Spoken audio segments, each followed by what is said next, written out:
Hello from Southern Ontario, July 6th. I hope the background noise isn't too obtrusive. I'm sitting behind a muffler shop here while they take a look at my car, hopefully fix it. So anyways, what do I mean by Endgame Canada 2024? Well, let me start here a little kind of offbeat, it might seem, but stay with me.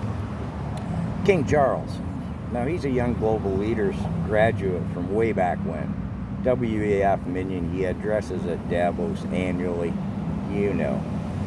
He just officially started the 2030 climate crisis doomsday clock, which we know the climate crisis is WEF BS, World Economic Forum. It's their latest control tactic, if you will. And if you're capable of critical thinking and or learned anything at all over the last 3 years, the Panda experiment, forgive me, censorship, had 3 objectives. A massive transfer of wealth from us, the useless eaters, to the global elitists, estimated at approaching $400 trillion. They wanted to wring the last money out of us, the peasants, the useless eaters, before they end fiat currency, paper money, and go to digital. It was also a proving ground on their psychological predictions of the masses, which proved to be 50% complied without a blink of an eye. The TV told them to do it, they did it. Another 20% were somewhat resistant, but they said, well, you know, you can't go in a restaurant, you can't travel, you can't go to a sporting event. So that 20% complied, and about 30% said, I'm capable of questioning all of this. And thirdly, they do have stated openly, there's just too many of us useless eaters.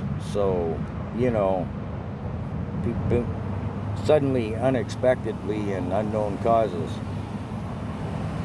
So now, I'll estimate 60 to 70% of the population is often being referred to as what's comfortably asleep.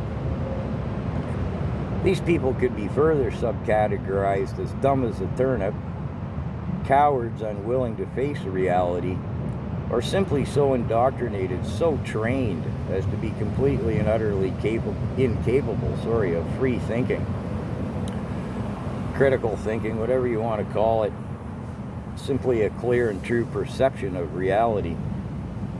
It matters not what subcategory they fit into. The end result is they will be willing participants in their own enslavement.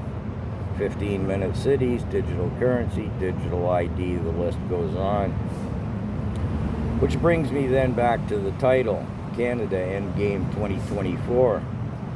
Let's look at what the WEF puppet, Young Global Leaders graduate, class of 92, our Prime Minister here in Canada, will have accomplished by 2024.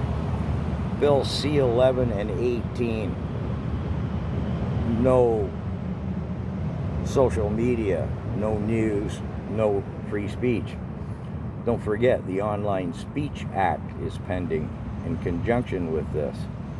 I'm not going to go into the details of that here, I have before.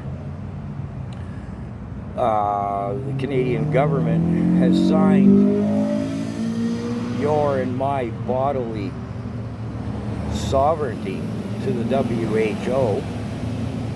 I forget quite what that's called. I've made videos about it before.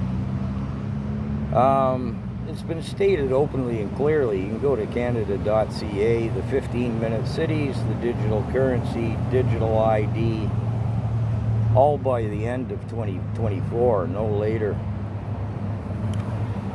So, Agenda 2030, let me summate by saying the reason for the snap election in 2021 was to extend Trudeau's reign of authority to 2025 before we can have an election here in Canada, because the supply and confidence agreement signed with the NDP negates our parliamentary democracy and gives Trudeau truly what can be called an authoritarian or tyrannical regime.